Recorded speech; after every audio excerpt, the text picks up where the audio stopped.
Hey everyone and welcome to the channel. Today we're diving into one of my all-time favourite comfort foods, the Chicken Katsu Curry. This one isn't a traditional recipe, but bringing together crumb chicken and Japanese curry in one place can never be a bad thing. If that sounds like something you're into, hang around to see what we've come up with. This is a pretty quick recipe from start to finish, and doesn't have a long ingredients list, but it's pretty crucial to make sure that we have Japanese curry powder. It's a lot different to traditional curry powder, and it contains a little bit of MSG for that extra punch. As always, hang around to the end of the video for a full list of ingredients. They'll also be listed below in the description.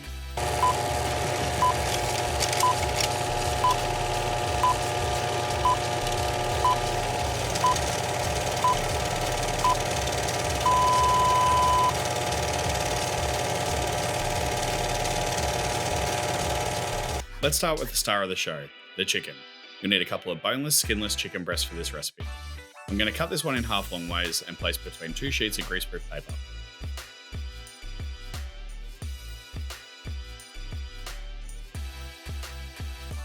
You can use anything you like to tap these ones out, but today I'm just going to use a frying pan as it's what I have handy to me. So with a few firm taps, I've gotten these ones down to a consistent thickness so they'll cook nice and evenly. And now it's time to crumb our chicken. We're going to set up a little crumbing station with some plain flour, beaten eggs, and Panko breadcrumbs. I'm right-handed, so I'm going to keep the flour to my left, egg in the middle, and Panko to the right. The flour helps the egg stick to the chicken, and the breadcrumbs give it the crunchy texture we all love.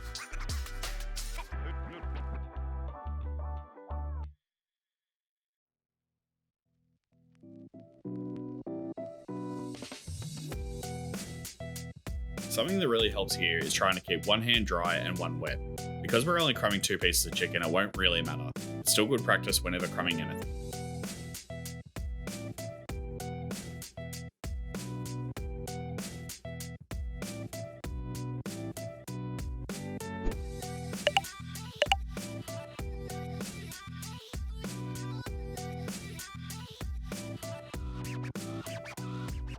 It does a lot to reduce the amount of crumb that sticks to your hands, although even after all these years I still find myself mixing them up all the time.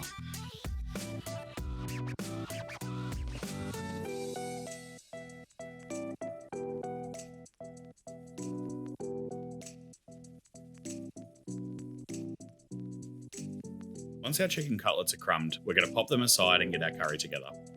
The curry itself is pretty straightforward. I'll start by dicing some onion and carrot, followed by our potatoes.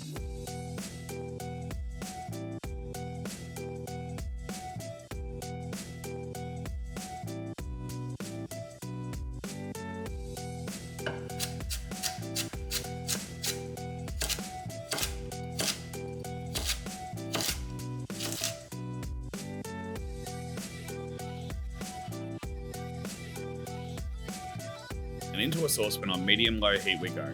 Add a splash of vegetable oil and sweat the onions down until they start to soften. Next in goes our carrots and garlic. Next in goes our potatoes. And continue to cook until everything is nice and fragrant.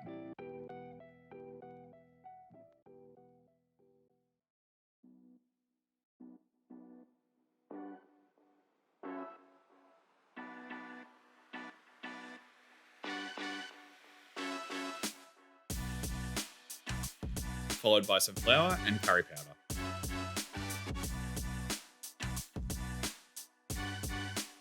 Now we want to make sure we cook this one out until all that raw flour flavour is gone. You'll be able to smell the flour kind of toast and see a slight change in colour, and all the aromatics in the curry paste will become fragrant.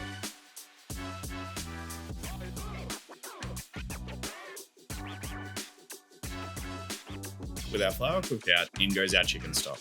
We'll stir this one consistently as it comes to a simmer, doing our best to make sure we don't have any clumps of flour left behind.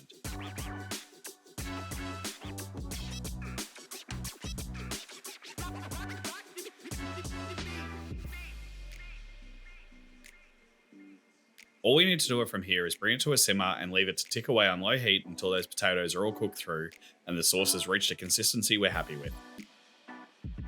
While our curry does its thing, let's get the chicken cooked. We're going to fry them up until they're golden brown and cooked through.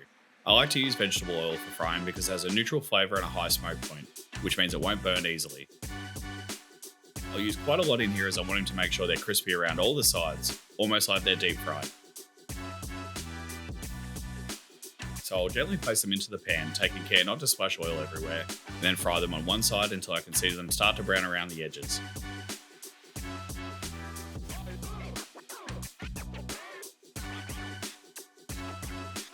Now that we can see that colour starting to form, I'll give them a flip and cook them all the way through.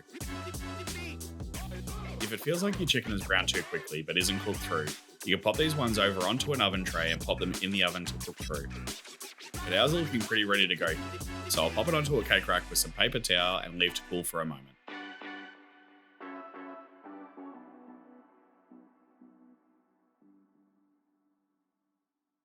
Just before putting this all together, I'll add a little dark soy and honey to the curry. The saltiness of the soy and sweet of the honey should give us a really well-rounded flavour.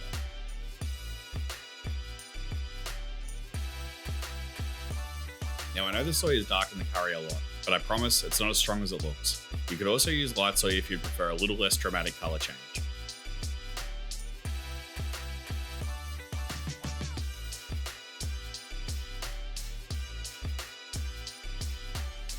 But now that our chicken is crispy and our curry sauce is ready, it's time to plate up our Chicken Katsu Curry.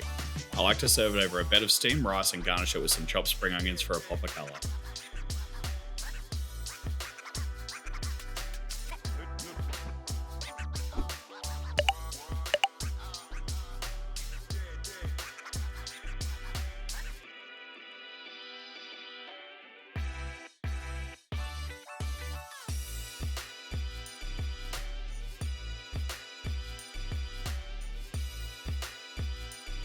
And there we go, our take on Katsu Chicken Curry.